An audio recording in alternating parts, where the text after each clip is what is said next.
নিজেদের প্রতিরক্ষা ব্যবস্থা আরও শক্তিশালী করতে আয়রন ডোম ক্ষেপণাস্ত্র কর্মসূচি চালু করার ঘোষণা দিয়েছেন মার্কিন প্রেসিডেন্ট ডোনাল্ড ট্রাম্প।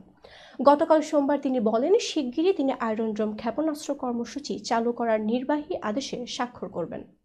কাতার ভিত্তিক সংবাদ মাধ্যম আল জাজিরা জানিয়েছে, গতকাল সন্ধ্যায় দক্ষিণ ফ্লোরিডার ডোরাল গলফ ক্লাবে রিপাবলিকান আইন প্রণেতাদের উদ্দেশ্যে বক্তব্য দেন ট্রাম্প।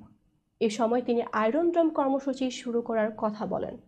ট্রাম্প বলেন, আমাদের একটি শক্তিশালী প্রতিরক্ষা ব্যবস্থা থাকতে হবে।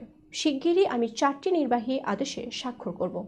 এর মধ্যে আয়রন ডোম ক্ষেপণাস্ত্র কর্মসূচি চালু করার বিষয়টিও রয়েছে। আমি মনে করি এটি আমেরিকানদের সুরক্ষা দিতে কাজে লাগবে। এদিকে বার্তা সংস্থা এএফপি জানিয়েছে, ইসরায়েলের সবচেয়ে বড় প্রতিরক্ষা সুরক্ষার নাম আয়রন ডোম। হামাস, হিজবুল্লাহ ও ইরানের বহু ক্ষেপণাস্ত্র হামলা এই আয়রন ডোমের মাধ্যমে প্রতিহত করেছে ইসরায়েল। একসময় যুক্তরাষ্ট্রের কারিগরি ও প্রযুক্তিগত সহায়তা নিয়ে ইসরায়েল এই অত্যাধুনিক ক্ষেপণাস্ত্র ব্যবস্থা গড়ে তুলেছিল। এবার ট্রাম্প যুক্তরাষ্ট্রের জন্য নিজস্ব আয়রন ডোম তৈরির ঘোষণা দিলেন।